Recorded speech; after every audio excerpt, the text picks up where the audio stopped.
Representative CO2 waveforms are a critical component in the clinical application of capnography. Your understanding of the basic principles of capnography and of normal pulmonary physiology will help you to interpret these waveforms properly, leading to effective and timely interventions and successful clinical outcomes. Understanding the anatomy of the pulmonary system will help you to understand the measurement of CO2 over the respiration cycle. End-tidal CO2, or ET-CO2, is the non-invasive measurement of peak CO2 at the end of the tidal expiration. This is what capnography measures. Pulmonary anatomy can be broken down into three main parts: the upper airway, the tracheobronchial tree, and the lower airway. The upper airway consists of the nose, oral cavity, pharynx, and larynx. The nose is lined with a ciliated mucosa that warms and humidifies inspired air and removes foreign particles before they can reach the lungs. No gas exchange between air and blood takes place in the upper airway. The upper airway and the tracheobronchial tree is often called the conducting zone. The tracheobronchial tree is comprised of branching airways. The trachea connects the larynx to the left and right mainstem bronchi. The mainstem bronchi branch into lobar, segmental, and subsegmental bronchi before finally branching into the terminal respiratory bronchioles. No gas exchange takes place through this portion of the tracheobronchial tree. Because no gas exchange occurs in the conducting zone, the volume of gas in this zone is termed anatomical dead space.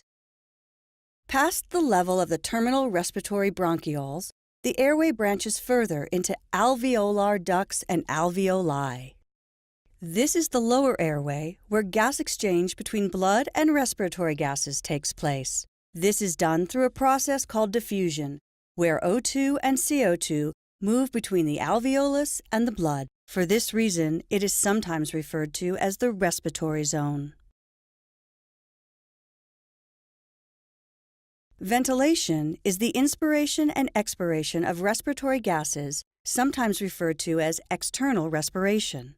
Exchange of oxygen and carbon dioxide occurs in the respiratory zone. Pulse oximetry is a non-invasive method of monitoring oxygenation.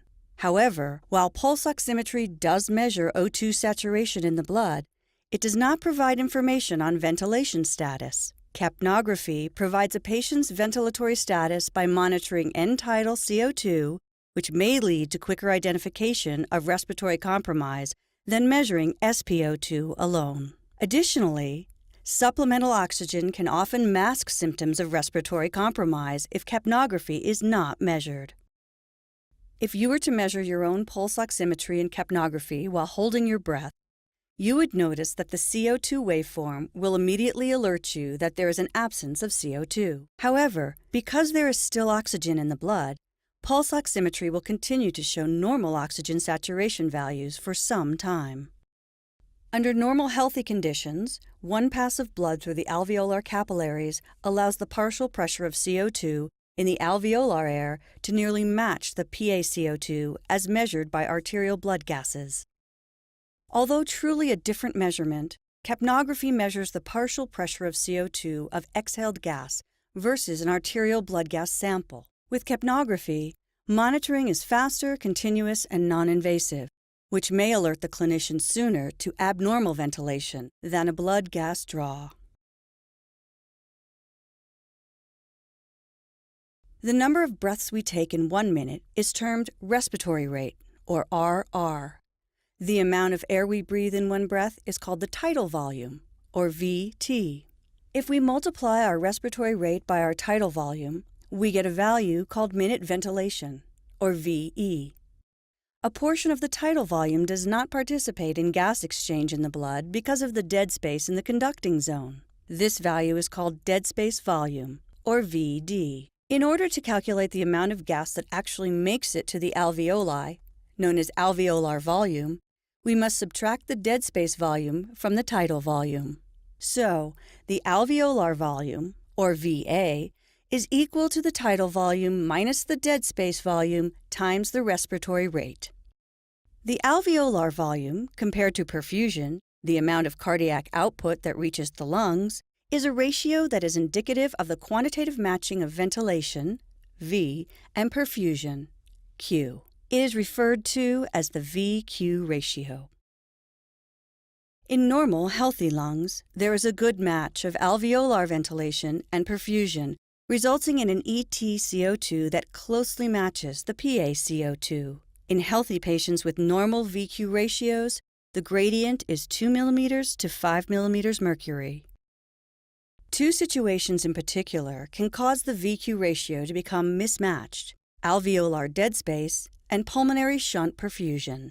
Any part of the respiratory system that doesn't take part in the gas exchange is called dead space. Anatomical dead space in the upper airway is normal and is rarely changed by pathophysiology. However, dead space in the alveoli, where gas exchange normally takes place, may be an indication of pathophysiology such as pulmonary embolism or decreased cardiac output. Shunt perfusion can be thought of as the opposite of dead space. Shunt perfusion occurs when areas of the lungs are perfused but not ventilated. This can occur in conditions that cause the alveoli to collapse or fill with fluid, such as when there are increased bronchial and alveolar secretions that cause mucus plugging or atelectasis.